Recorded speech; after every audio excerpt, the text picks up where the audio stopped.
Hey guys, I'm Chris. Welcome to Show Me the Hawgs. In this video, I'm going to show you how to tie a slip bobber rig for catfish. Now, I use this rig a lot when I'm searching for catfish and I'm not exactly sure where they're at, so I'll let the rig drift with the wind or the current, hoping to come over a hole or something where the catfish are at. And pretty much the catfish let me know where they're at because they'll be drawn to the rig. I also like to use this rig when I'm fishing in heavy areas of cover where there's down timber or sunken brush, where if I were to use a bottom rig like a Carolina rig, it could get hung up. So I use this slip bobber rig to suspend the bait over that sunken timber in hopes of the catfish coming out of the timber and biting the bait. So we're going to start this rig off with a slip bobber knot. We got a piece of braid that I'm going to be using for that. I'm going to slide that up under the main line. Then we're going to take one of the tag ends and create a loop like this. Then we're going to take the other tag end. We're going to wrap it through this loop and around the main line. I'm going to do this about 3 times. Now, it's important to get this knot right because this is the absolute linchpin of this entire rig. If this is not done right, your bobber's not going to stay where it needs to, and your rig is not going to stay at the depth that you want your bait to be at. So wrap this around.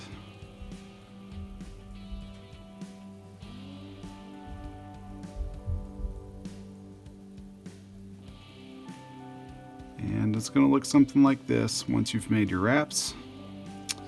Now you're going to pull in both tag ends, pull everything tight. I'm going to trim off a little bit of these tag ends so there's not so much line. Now our next piece, we're going to add a bead.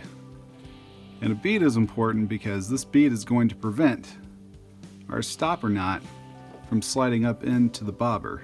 Sometimes the holes in these bobbers are big enough that they'll swallow up those knots. So you're going to see right there that knot's definitely not going up inside that bobber. So that bead is doing its job. And our next piece, we're going to add an egg sinker, and this egg sinker is there to help get our bait down to the depth that we want. Sometimes you're going to use like a night crawler or a small piece of chicken or something, and the weight of that bait is just not going to be able to get the hook down to the depth that you want it. So that weight is going to be there to provide some weight so you can get your bait down to the proper depth. Now we're going to add another bead, and this bead is important so it takes pressure off the knot that we're going to tie onto the barrel swivel, because this weight will bang on the knot that's tied to the barrel swivel. It could weaken it, and possibly you could lose a fish if that knot is compromised in any way. So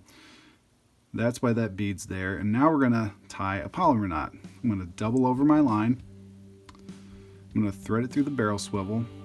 I'm gonna do an overhand knot.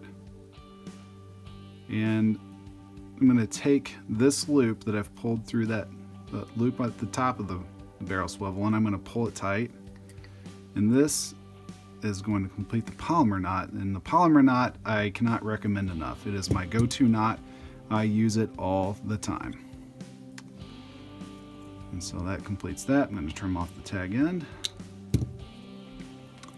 Now we're going to create our leader.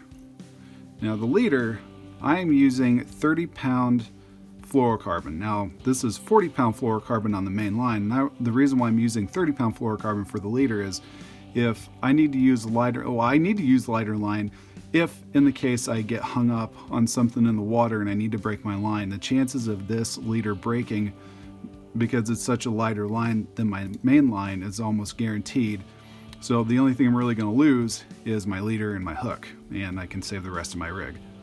So we're going to start that with a snell knot that we're going to tie onto the hook. So I've got my leader. I'm going to thread it through the front, out the back of the hook. This is a circle hook. And I'm going to lay that tag end along the shank like this. Now I'm going to take the other side of the line, and I'm going to start wrapping the line around the tag end and the shank.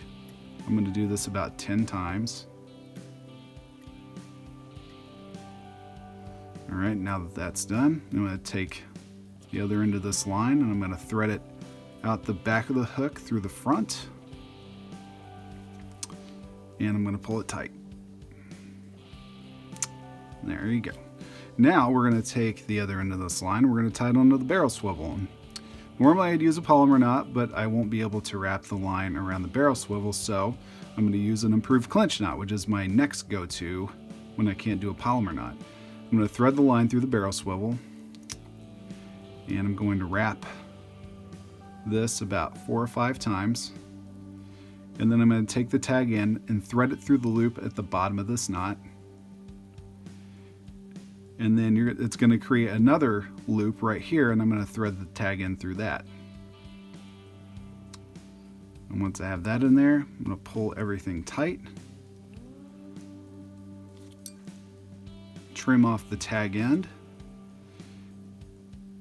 and that is going to complete our slip bobber rig. Well, I hope you guys enjoyed this video. If you did, we'd appreciate it if you consider subscribing. Check out some of the other videos on our channel. We're also on Facebook and Instagram if you want to check us out there. And we'll see you in the next video, guys. Thanks for watching.